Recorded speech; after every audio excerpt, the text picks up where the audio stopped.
E aí, galera, beleza? No vídeo de hoje, eu quero começar a introduzir aqui alguns temas, né? A gente vive falando sobre DevOps. Ah, DevOps é cultura, DevOps é cargo, o que que é DevOps, né?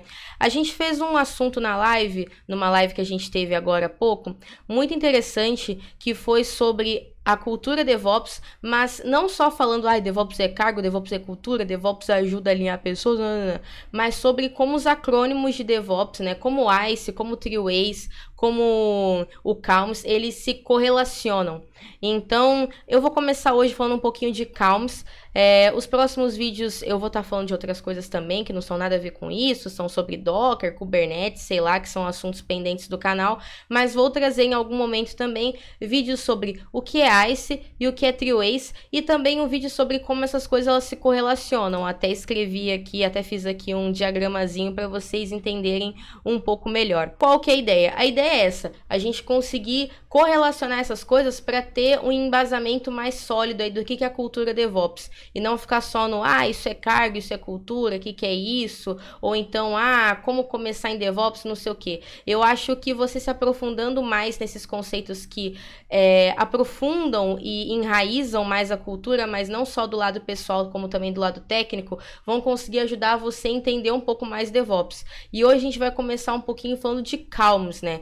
Então, o Calms, ele é um acrônimo que ele ajuda bastante a entender o cerne do DevOps, né? Falando um pouco de cultura, de automação, de Lean, de monitoramento, e o S vem do inglês, né, que é de sharing, né, de compartilhamento, não só de soft, mas também de hard skills, né, dando feedback, enfim, tentando engrandecer profissionalmente aí a sua equipe, a empresa, e a sua experiência pessoal também. Você quer saber sobre o que é DevOps, como começar na área, tem alguns vídeos que estão aqui embaixo, e a gente fala bastante sobre DevOps, o que é DevOps, e a gente vai falar um pouquinho sobre isso aqui hoje, mas a gente fala bastante nas lives da Twitch. Então, se você tiver interesse em tirar dúvidas, tem muita galera que pergunta por onde começar, a gente pode tirar essas tuas dúvidas lá na live. Então, acessa aí twitch.tv/punkdodevops, dá uma força, dá o seu donate, dá o seu sub, dá o seu follow e tira tuas dúvidas lá se tu quiser, beleza?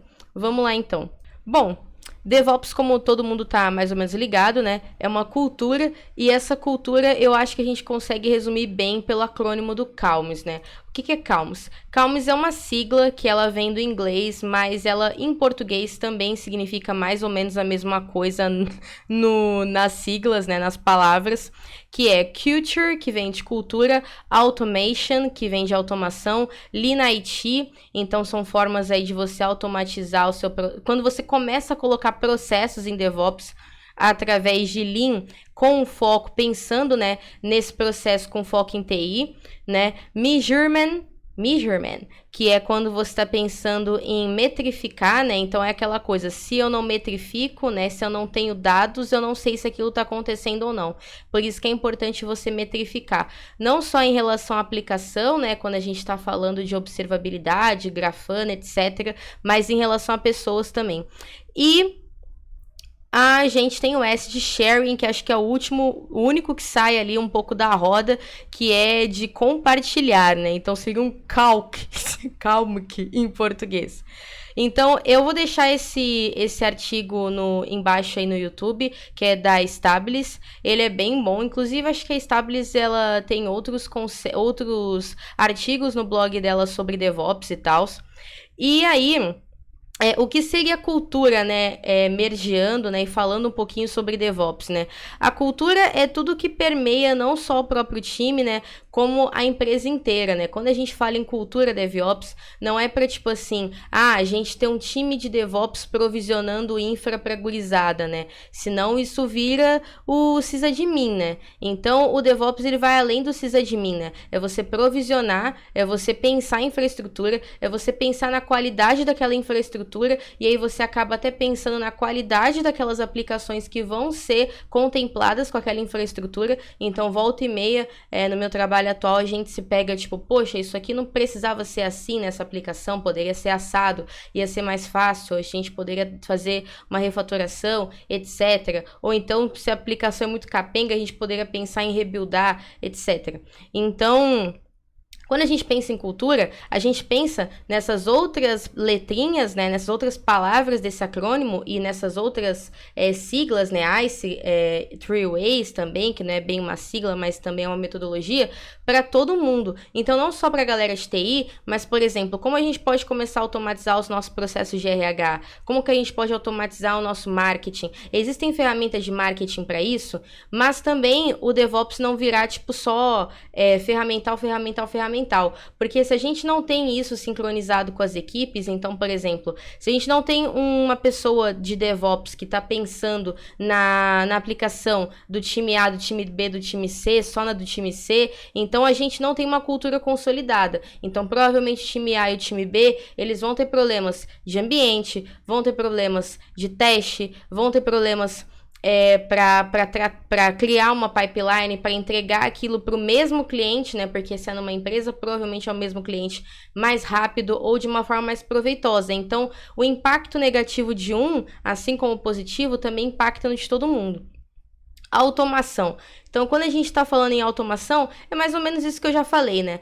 A pipeline dentro do mundo de DevOps, ela é uma palavra que exemplifica a automação, mas a gente tem outras coisas, né? Quando a gente está pensando em infraestrutura imutável, quando a gente está pensando em gerenciamento de ambiente, né, através de um Ansible, a gente está pensando em tirar do manual e partir para o automático, né? Então, se eu tenho um processo que eu demoro 8 horas para fazer, seja subir uma máquina, ou seja colocar currículo dentro de um sistema, por que eu não posso fazer isso de uma forma automática? Então, é pensar em como que eu diminuo as etapas de um processo para eu ter mais tempo para eu fazer outras coisas, seja, tipo, pensar de uma melhor forma minha infra, seja ficar escovando bit em algum outro lugar da minha infra, seja pensar em melhorar a minha aplicação ou a minha infra de um outro lugar, mas assim, é aquela velha história, eu quero trabalhar cada vez menos, né? Então, como eu posso fazer isso? É aí que o ferramental ajuda, mas o ferramental aplicado da forma certa, então pensando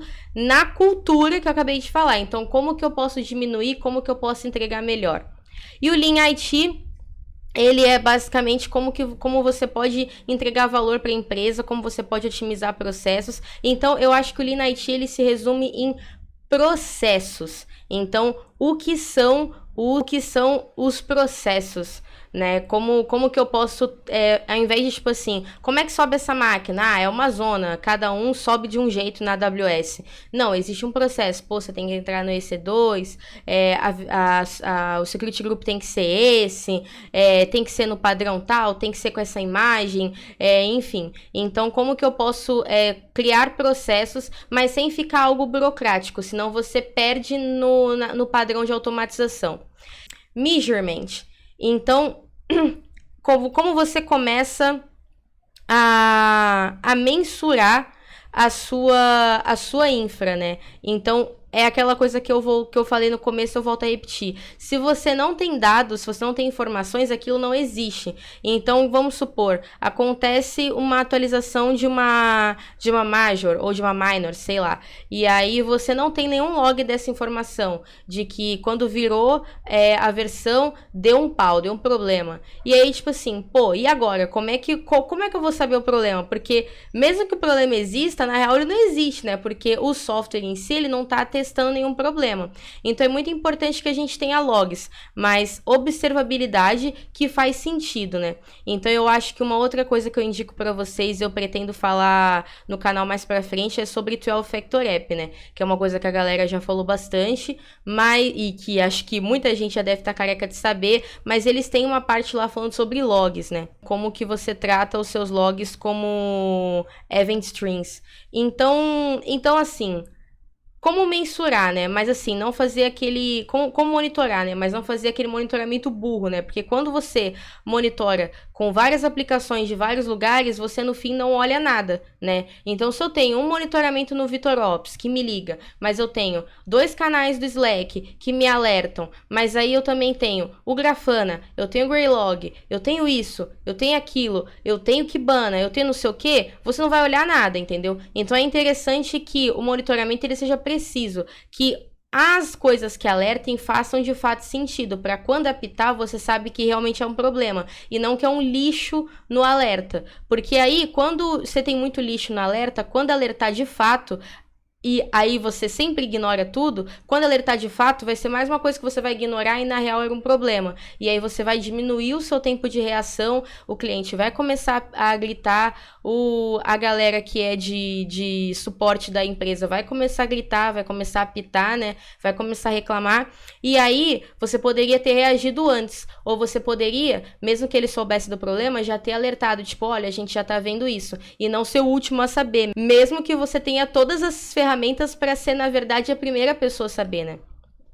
E aí o último eu acho que é de sharing, né? De compartilhamento. Então, eu acho que isso entra muito na parte de three ways. Então, tem um segundo fluxo do three ways, né? São 3 fluxos, mas o segundo fluxo, que é o segundo pilar, ele é muito importante, que é sobre feedbacks, né? Então, como você pode ampliar os seus feedbacks. Isso tanto de um ponto de vista técnico, quanto de um ponto de vista pessoal. Eu acho que o DevOps, ele foi a primeira cultura, ou uma das primeiras, talvez, que conseguiu pensar não só na TI de um ponto de vista técnico ou hard skills, mas também de um ponto de vista soft, tipo assim, a gente não tá lidando com recursos humanos, nós estamos lidando com pessoas que, enfim, têm problemas em casa, têm insatisfações com a empresa, têm tristezas, como que a gente pode melhorar isso? E foi muito com o DevOps que a gente começou a construir essa questão do feedback, né? Então o sharing não é só de feedback, né? De chegar, a gente tem até um vídeo sobre feedback com o Felipe,